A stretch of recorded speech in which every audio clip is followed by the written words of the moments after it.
Cartier-Bresson is considered one of the most influential photographers of all time. He has inspired countless other photographers with his images and through his philosophy of the decisive moment and so on. And it is precisely through that defining book, his words and his images, that today I want to touch on the different ways Cartier-Bresson created amazing street photos. And so in today's episode of Books, we are going to be discovering what many photographers like to call the holy grail of photography books or photography book collections, and that is The Decisive Moment by Cartier-Bresson. And this is a much smaller and more affordable edition, so I'll leave links to it down below. This beautiful cover was actually made by artist Henri Matisse, so I'll leave links to him as well down below. I'm sure you've heard of him many times before. You don't need me to drop, but still I'll drop links for those of you that like to explore his work further.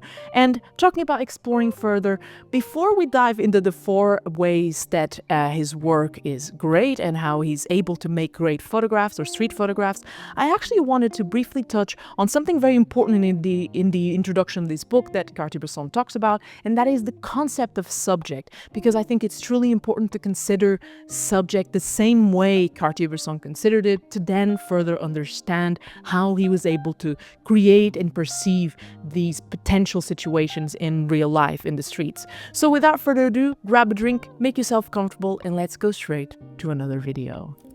In the foreword of The Decisive Moment, Bresson wrote, quote, "There is a subject in all that takes place in the world, as well as in our personal universe. We cannot negate subject, it is everywhere." In the following paragraph, he adds, "In photography, the smallest thing can be the greatest subject. The little human detail can become a leitmotif."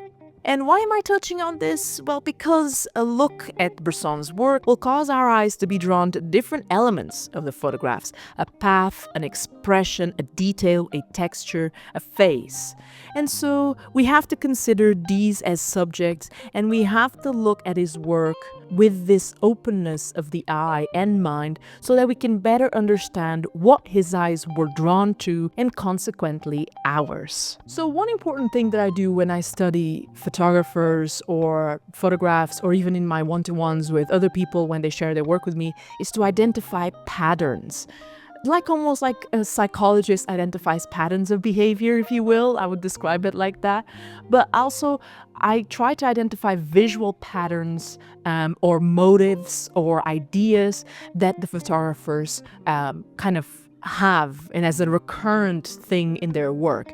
And this is precisely what I did with this book. And so I actually identified some very interesting things. And one of the first things I identified was the idea of having always a contrasting element. And the main idea resides precisely on the title. This contrast can be found in photographs that highlight a moving element next to a still one. For instance, tables and chairs contrasting with bicycles, like the image I found on page 10, which reminded me of his two most famous photos, the man cycling down the street and the photo taken at the Gare Saint-Lazare in Paris, both from 1932.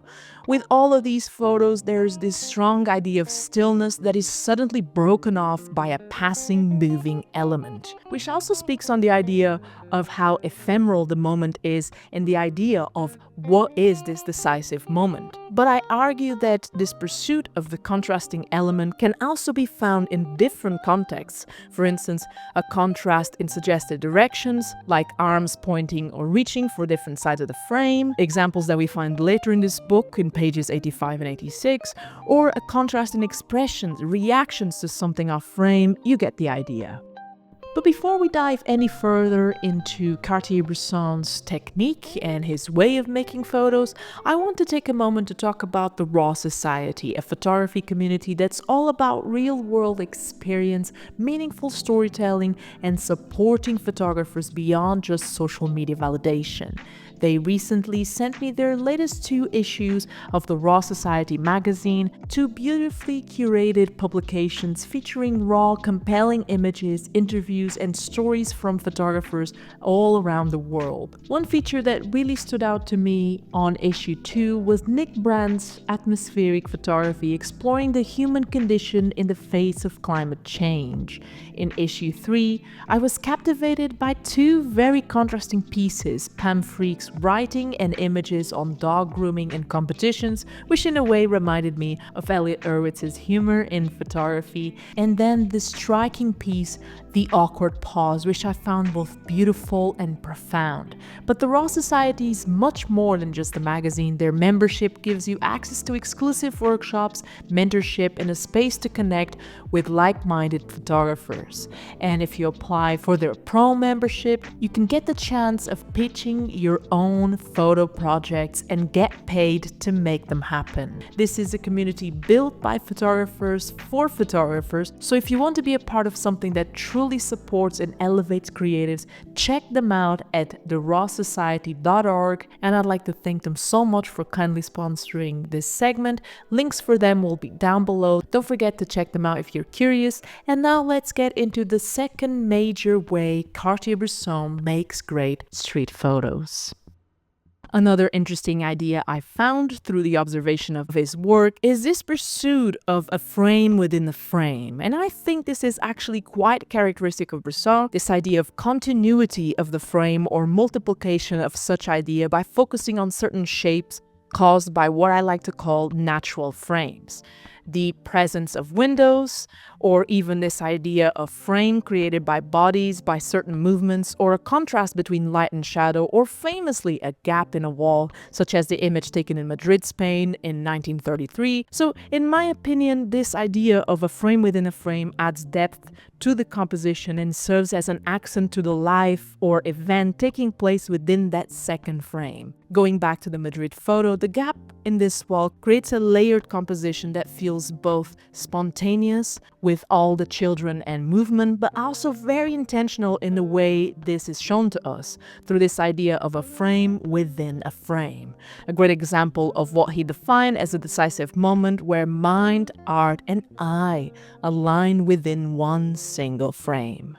So this third way of creating images is what I call the cut-through shadows, which is yet another way that leads to great imagery in the context, of course, of Cartier-Bresson's work and this book. I'll explain what I mean.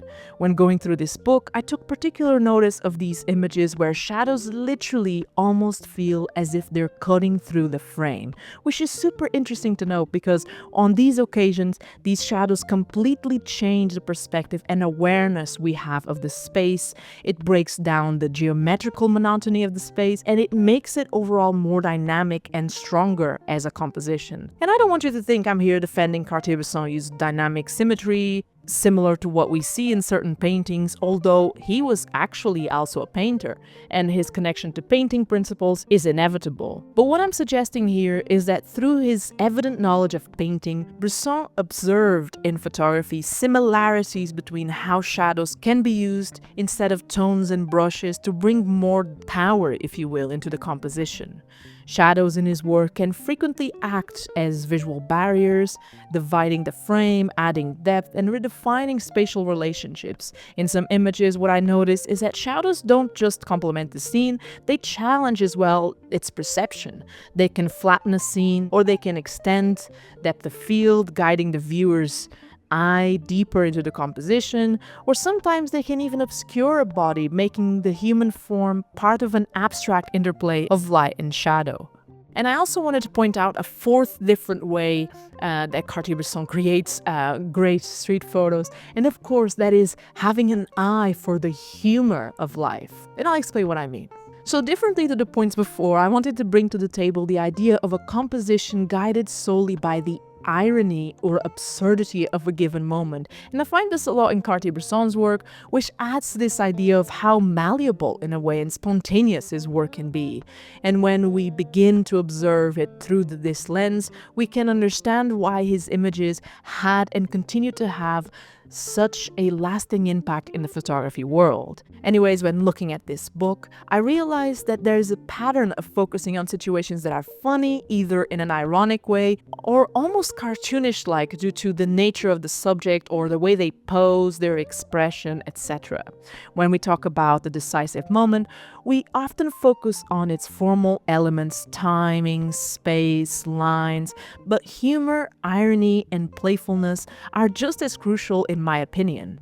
His eye for the unexpected makes his work feel alive still today, in my opinion, and his framing often amplifies this. Either how a person is unknowingly interacting with their environment in a more humorous way, or there's an uncanny resemblance between gestures, people, or objects, or depictions. And one of my favorite aspects of his work is also how he captures so naturally people in relation to their surrounding environment. It's almost like a split-second visual joke, but with profound undertones about human nature, how unpredictable, chaotic, and tragic comedic life can really be. And if you're interested in that kind of work, I actually could recommend Elliot Erwitt. I have made a video a really long time ago, but maybe I can pick up a book and add more to this series as well. And yeah, photography can be fun. Photography can be focusing about like not so much the rigidity of the frame, but also like how you feel about it, making it fun for you and enjoying it. So I think that was a bit of a reminder as well here. And links to this book again will be down below. Links to the playlist where I talk about so many books already. I feel I'm always picking up books. Many of you complained that I ruin your budgets, and I'm really apologetic about that, or maybe not. Yeah, so if you want to discover some more books, definitely check out down below. I would like to thank the Raw Society for sponsoring a segment here on this video. Don't forget that it's super important to actually pay attention and support or even get involved with projects like the Raw Society. So if you want to check their books down below, their magazine, please go ahead. And I think it's also a great way of ensuring that some photographers are able to pursue passion projects. So if you want to join, if you have a passion project, if you want to be in a way involved with the community, then check out the links down below. And yeah, links to social media, you know, members of the channel. Thank you so much for all your support as well. And to the second channel. Don't forget that if you enjoy movies and filmmaking, I'm now dropping videos on that channel. So you're more than welcome to check them out. And yeah, I guess that's all for today. Thank you so much for watching. It really means a lot to me. Thank you so much for commenting. If you have any suggestions for more episodes of books, please leave them down below. You know that I always read the comments. And yeah, that's all. So take care, stay safe, keep shooting, keep creating, keep learning photography, and I'm out. Peace.